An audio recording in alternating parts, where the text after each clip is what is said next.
Thank you so much, Dr. Wiseman, for that awe-inspiring and thought-provoking presentation. Hi, everyone. Are you enjoying the evening so far? I hope you are. My name is Kassahun Betre. I'm a faculty here at Seaver College. I teach physics. I see my students here. Hi. We're going to have a panel discussion, so I'm going to invite my panelists to come to the stage. They're all faculty at Pepperdine from the various schools. Are there any particular seats that we should take? Okay.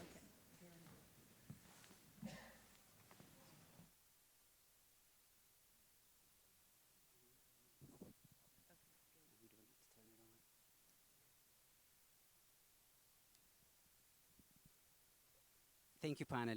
I'm going to begin by inviting my panelists to introduce themselves. Can you tell us your name, your title, which Pepperdine school you're serving at, and your area of expertise? Should we begin with you, Dr. DeLong? My name is Kindy De Long, and I am a professor of religion here, specializing in New Testament, as well as Associate Dean for Faculty and Student Development at Seaver College. Hi, everyone. I'm Professor Babette Boliek. I'm at the School of Law. My area of expertise includes telecommunications. I was a former chief economist of the Federal Communications Commission and work extensively with telecommunications platforms. Good evening, everyone. I'm John Mooney. I'm with the Graziadio Business School. My area is information systems and technology management, with interest in particular in digital innovation and the use of new technologies to innovate business strategy and process. Good evening. I'm Tama BryantDavis, a professor of psychology at the Graduate School of Education and Psychology, and my area of expertise is trauma recovery and also looking at the psychological implications in policy, having done work advocating for mental health at the United Nations. Hello, my name is James Prieger. I'm a professor at the School of Public Policy, which doesn't have a name to prepend yet, so come on. I am at the Policy School, and I am that most scintillating of personalities, an economist. My research lies in the area of microeconomics and econometrics, and my teaching interests here at the university involve science and innovation policy. Thank you. Let me open us up by asking you to react to what we just heard. Is there something in particular that interested you the most? Let me start with you, Dr. Prager. And here I thought I was safe on the end. That's okay, because this is probably the easiest question. As I was thinking about the topic of tonight's talk, and even during the talk, actually 2 verses from the Old Testament came to mind, 2 Psalms actually, one of which you used. And it is true that the heavens do tell the glory of God, and the skies do declare the wonder. But also from Psalm 139, just to bring it down from the cosmic scale to the personal, as we like to do in public policy. You created my inmost being. You knit me together in my mother's womb. I praise you because I'm fearfully and wonderfully made. Your works are wonderful. And here's the part that I like. The last phrase in that verse is, I know that full well. Because this sort of science that we're speaking about helps us to know that full well in a way that previous generations could not. And I just think it's a beautiful expansion of our faith offered to us by science, just to know how fearfully and wonderfully we are made. So that was the first thing that I thought about. Great. What really stood out to me was the movement from awe to moral action. Because when we look at the stars, the galaxy, when we look at the brain and DNA, our response is hallelujah. Our response when we look at the galaxies is to worship. And when we are in awe and inspired in worship, we understand that to worship is to be in the presence of God. And we cannot be in the presence of God and be unchanged. And so when I am transformed by the presence of God, I am moved for the things of God, and that includes moral action. And so while we think of worship as singing or lifting holy hands, while some talk about worship and dance, there is more understanding of worship also as social justice. And so I was so glad for you to raise those questions, given our recognition of the stars and the fact that we are comprised of stardust. I mean, when we understand the sacredness that is sitting within us and around us and in our classrooms, we are moved to work. And so there is an African proverb that says, when you pray, move your feet. So I would say when we see the stars, move our feet. Amen. So many thoughts, and thank you so much for a wonderful lecture. I think the strongest thought that struck me during the lecture itself is this notion of how both science and faith both are pursuing truth, but through different methods and different lenses, and truths that are very much complementary and part of a coherent, total understanding. And as I was listening to you and putting the pieces together, it struck me that both people of faith and scientists, given the expanding knowledge and insights that we have over time, the importance of keeping an open mind was just something that it kind of occurred to me during the lecture, and that both people of science and people of faith need to really keep open minds, because at any point in time, our understanding is very much limited by the knowledge we have and the tools that we have. And at any point in time, humans, because of the infallibilities that we have, we are always constrained in our ability to rationally think about and make sense of either scientific facts or indeed of our faith. Absolutely. Well, there's so much to talk about. It was a wonderful talk. I am a lawyer, so I'm going to discreetly pick and choose the things that will advocate my point of view. So I just wanted to pick on three statements that I found when put together just really talk about the role of the university in this great cosmos of awe and wonder. The first, and I would come back to it again and again, is that we live in a living galaxy, an active galaxy, not a static galaxy. And what an incredible statement that is to students. There is much work that has continue to be done. There is much discovery that will continue to occur. All will be new under the sun as it changes and evolves, and how important that is to really apply ourselves to different areas to understand that. And then comes to the second, which is no one telescope can capture it all. Right.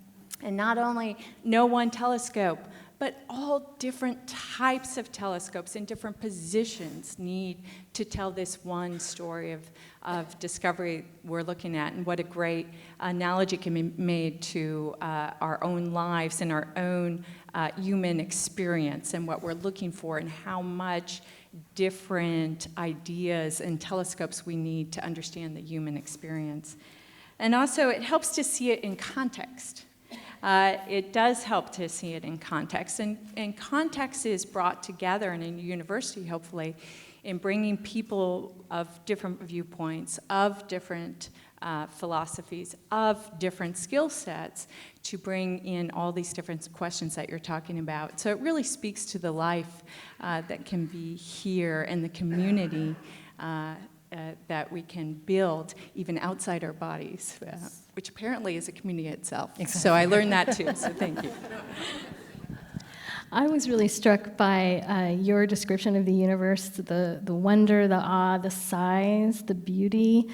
I admit I can't really wrap my mind around Neither can I. billions, Yeah, right. seeing things that are billions of years old, or something as small as a quark. I just, but what that does for me is it reveals, as you so well pointed out, the greatness of the God who is greater than all of that and who created it, and especially, I think, adds another thing that you pointed out very well, how amazing the incarnation is, that this God has come to and entered our world. And I thank you for sharing that with us. Thank you. Is there something you want to say? I have nothing left to say. Okay.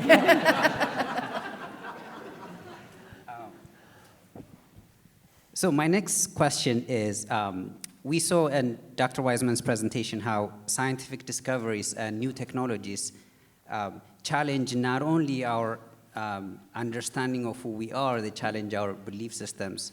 They challenge us in many different ways. For each of you, what scientific discovery or what new technology has had the biggest impact on your belief system? Let's start with you, actually, Dr. Wiseman, if that's okay. I think in astronomy, it's not that my belief system has been directly challenged, but I would say that my beliefs have been deeply enriched when I realized the incredible, like you say, I can't wrap my mind around it either, the vast numbers of galaxies and stars, and I believe the vast amounts of time involved in the universe developing, it makes me almost more fearful of God, not in a, I need to be terrified sense because I know God loves me, but fearful in the sense that, the God we worship is not trivial. We have a God who is responsible for things that we can't comprehend, spaces, times, numbers of objects, worlds. We don't really know what's all going on. And so in that sense, it inspires, I think, a deeper sense of reverence. It should, anyway. And so that would be my example. Yeah, it doesn't have to be challenge per se, but just any kind of impact, positive or negative. Okay, thanks. Yeah, for something that has impacted me, I'm going to go back a ways to Galileo and the heliocentric universe. And the situation that he got in, the controversy that he was involved in, because there were influential Christians in the day who believed not only from their study of Scripture, but also from their observation of the world. They didn't have a telescope, that the Earth was still and the sun was moving. And it just constantly reminds me when I look back at that moment of religion and science together to be humble. The humility both about science that is constantly changing, our discoveries are always changing, and to be open to what those discoveries are, but also to recognize that in 100 years we might think of the world very differently, or in a decade. And also to be humble with regard to our reading of Scripture, that science and scientific discoveries are part of our embeddedness in creation, and as we learn more about our world, we bring different questions to the text, and we see different things. And it's not that God's revelation changes, but our ability to access it and to understand it can change, and thus interpretation can change. So that particular moment in time with Galileo is just a constant reminder of kind of an intellectual humility that we need to bring to this discussion. Thank you. I would say that one of the most interesting things about any conversation that you have with scientists is that every new discovery is actually not an answer, but a door opening to many more questions. That's right. So for professors, we have job security. But it is the nature. It is the human fascination and curiosity, and it's a wonderful thing and a positive thing. So I also think that many times we think that things are moving so fast, that technology is moving so quickly, and we're not keeping up with it with our ethics, our laws, or other things. And I'm not sure that that is a historically novel condition. I would think that others have felt the same before us. And that gives a nice context that if we are rooted in our purpose, if we are rooted in Scripture, if we're rooted in Jesus Christ, then we are less surprised by the questions, because they are these universal questions that are being opened up by the discovery of God's creation. So, for example, in my own world, when Facebook came into being, there was this great promise of connectivity and that people would be able to reach out and new discoveries could be made by crowdsourcing or what have you, and really narrow the gap between man and man across the world. And much of that has happened, but we also find psychologically that people feel more isolated, less connected, and alone in this hyper-connected world. So as a Christian looking at that, that is not a new discovery, because it speaks of the human condition and the questions of how man relates to man. So I do think that the questioning and being rooted in our faith are part and parcel of how we progress forward in this scientific world. So for me, in terms of scientific discoveries that have challenged my understanding of the physical world and what it means to be human. So my own area of study has been around information technology and computing for years, and there's been dramatic evolutions that Dr. Wiseman talked about over time, and Babette's comment right now, right? So that they've had some good impacts and some unexpected, unintended consequences too, and we'll often say that the technology themselves are neutral, and so it's really human interaction with technologies that sort of lead to consequences. Right now, I am personally fascinated by the rapid evolutions we've seen in the last 5 years around artificial intelligence, and the extent to which we now have technologies that mimic human reasoning. Google actually has a group of people working on artificial moral reasoning. There's a department somewhere in Google called the Artificial Moral Reasoning Department. That's frightening and fascinating at the same time, right? They also have a chief evangelist. So. Indeed, yes. So I think there is some really interesting dilemmas ahead of us in that regard. And so the rational part, on the one hand, we've got tools that allow us to measure and analyze better than we ever could before. And yet I think we're also opening up questions that are much deeper than we've had before. To get the Masters of Divinity at Pepperdine, and one of our courses on chaplaincy, the instructor made such an important point. He said, most of our churches now have a praise team, but what we really need is a lamentation team. And I think it's so important to create spaces and for us to be the bridge for the reality that our hope can sit side by side with our suffering. As I think about the question of what scientific discoveries challenge or inform my faith, so we think of faith as being the evidence of things not seen, right? Well, science is all about turning things that are unseen into what is seen. So does that mean that as science grows, faith shrinks? I really appreciated the quotation, which I hadn't heard before, from Max Planck in the introduction to our speaker, talking about how science and faith are complementary. And we here at Pepperdine, we believe this to be true. I think for me, just personally, just everything I learn about biology, and in particular human biology, just, fearfully and wonderfully made. We truly are. And yeah, the whole, what was it, microbiota? It's like, hey, how you guys doing? That's mind-blowing. I mean, that literally changes the way I will look at myself tomorrow morning in the mirror. But it all works, right? There is a designer, there is a creator. It's also interesting thinking about this question of how science challenges or informs our faith. I admit my natural inclination for that question a lot of times is one of great wariness, because so often in academia, not particularly at Pepperdine, but in academia at large, there will be some new discovery, and often it sometimes is presented challengingly to Christians. Like, what are you going to do with this? It's really the brain. It's ethics or just chemicals or whatever it is. And it kind of reminds me of the old joke about the archaeologist who comes up with this great new discovery proving that Jesus could not have existed because he found his tomb and it was empty. Right? So, think about it, right?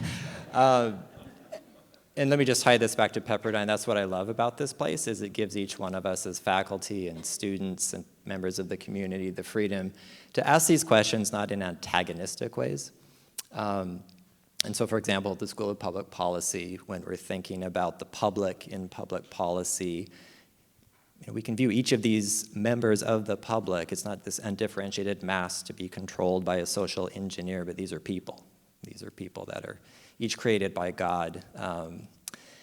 And that's kind of what we do and the way that we do it. And I'll just leave it there. I'm going to pivot now from the reflective to the more active. And I want to ask you, what do we each need to be doing to fight for a future where we can continue to live together and continue to advance our discoveries about the universe and ourselves? And anyone, I'll let you. I'm not going to pick on one. So anyone can respond to this. Shall I start? Okay. What we can do to create a better future, is that what you're asking? To get to continue to do science. Yeah, to continue to do science.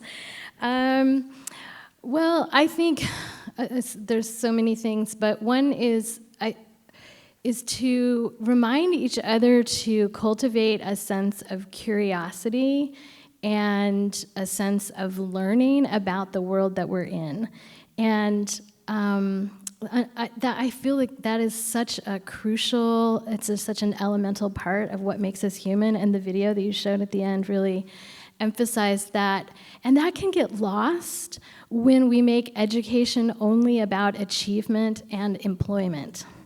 Those things are important, but we can lose that sense of just wonder and discovery. And so I would encourage all of us to cultivate that in ourselves, and especially in the children that are in our lives, because they're the future of that. And I also hope that we can hold each other accountable to our highest ideals, whether those are religious or civic or humane ideals, and move beyond this cultural moment that we're in where we can't talk to each other about hard things. It's so important that we're able to do that, and from the Christian perspective, a conviction about the absolute dignity of all other human beings created by God should inspire us to be able to have those kind of conversations. And I think that's how we move forward with anything, but science as well. I guess we are going in order. So I would say I'm glad you talked about dialogue and communication. And I do think that when you look at science, what is science? It's traditionally open source communication. It's open-ended dialogue where scientists can build off the work of others, confirm it, and it's a cycle of communication. And it's a cycle where discovered truths can be revised as new discoveries come forward. And such a large part of that it really needs an openness.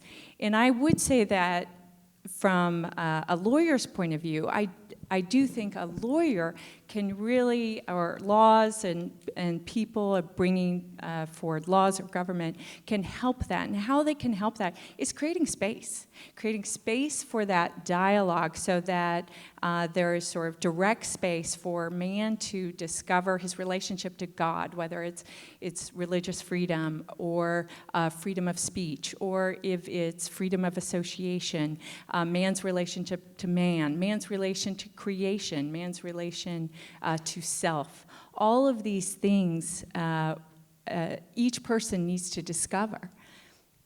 And we need to give space for that and the freedom to do that. So I do think that that is an important thing for moving forward. And as we hear in 2 Timothy, for God has not given us a spirit of fear and timidity, but of power, love, and self-discipline.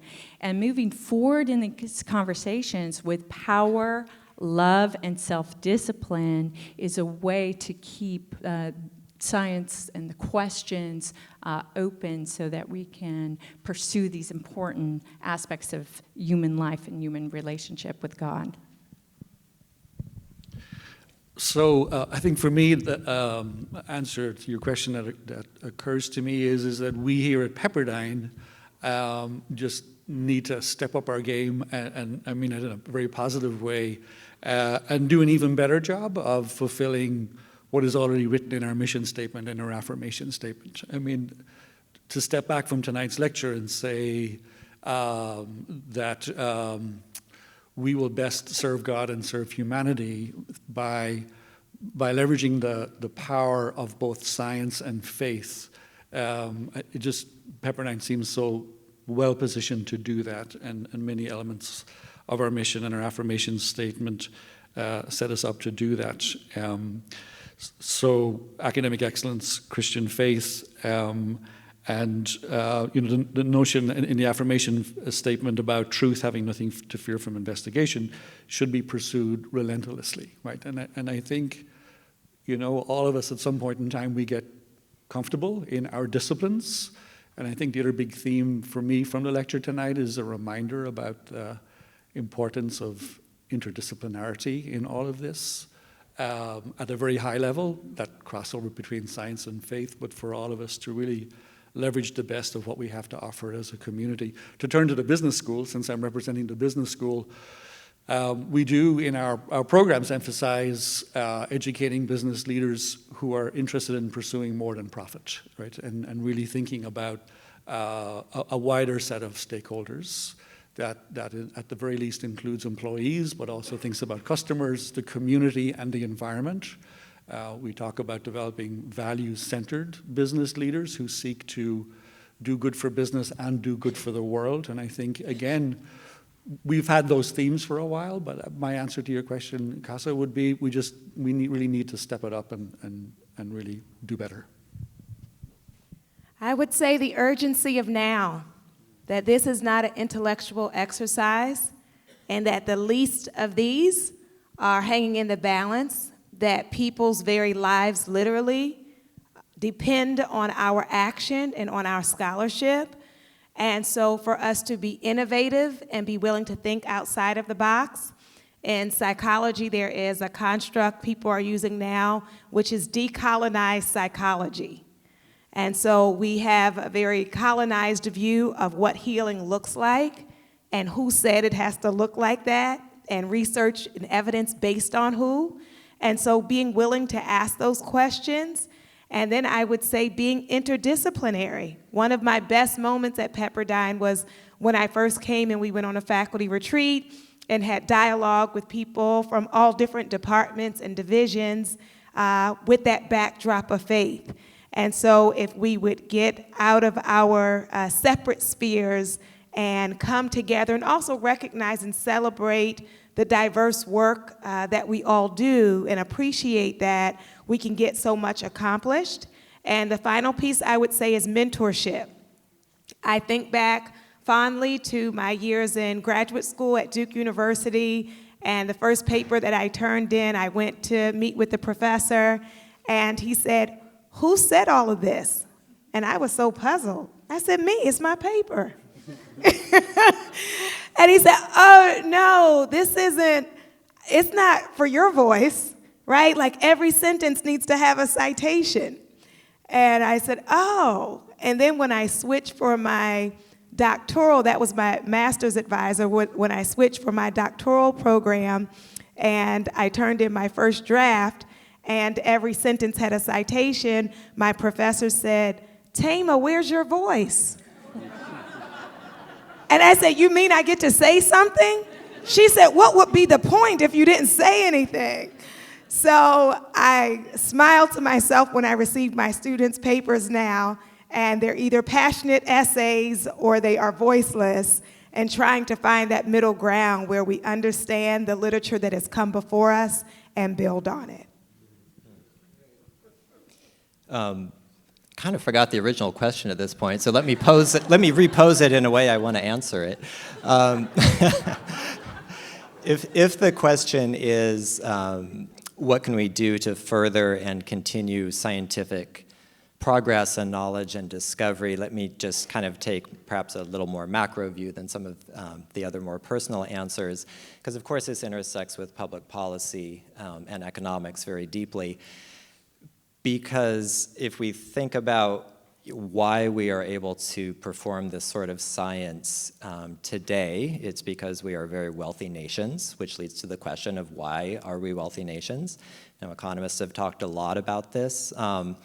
Let me just mention briefly, there is good evidence, and something that I believe very deeply is that one statistic, I have to throw out one statistic. So just take something like life expectancy. Because of scientific progress and because of economic progress, the world life expectancy at the beginning of the Industrial Revolution at birth, 30 years. No, sorry, 20 years. 20 years. Today, again, across the entire world, that average is 70 years. Take even a relatively less developed country like Burkina Faso, for example, in West Africa, 60 years. These things did not just happen. They happened because people had the liberty and freedom to pursue opportunities. Science is wonderful. The metaphor of how we get good science, like a moonshot or a space telescope, can tell us wonderful things about what top-down approaches to things can do, but for innovation and entrepreneurship, to be able to fund this sort of stuff and to have the access in society to be able to pursue, I mean, these are luxuries, right? For most of world history, people were scrabbling for existence. And so in the world of public policy, a lot of times the best thing we can do is to get out of the way.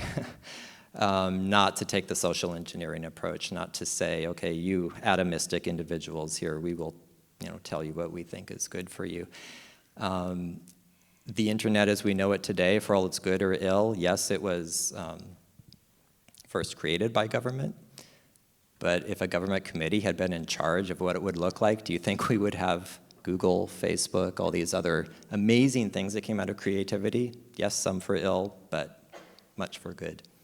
So, yeah, I think that good public policy, good science, entrepreneurship, economics, all fits together. So I really appreciate everything that you each are contributing to this conversation. It's just fascinating to me. And I think a place like Pepperdine, you have the ability to have a true university where people can talk across disciplinary lines and across departments, and really speak to one another, enlighten one another about how computer science can inform technology and how psychology affects computer science and how healthcare is affected by economics, and everything is interconnected. And I would encourage you to create space also for simply reflection. I mean, our world moves so quickly, but to enable people to realize the importance of experiencing awe and wonder, as we heard about tonight, that's an important part of what it means to be human. It inspires a lot of the other things that we end up doing. And compassion, not to forget compassion in the way that we use all of these abilities that we now have, but are we remembering to use them with compassion, not only for other humans, but for other animals and creatures that live on the planet?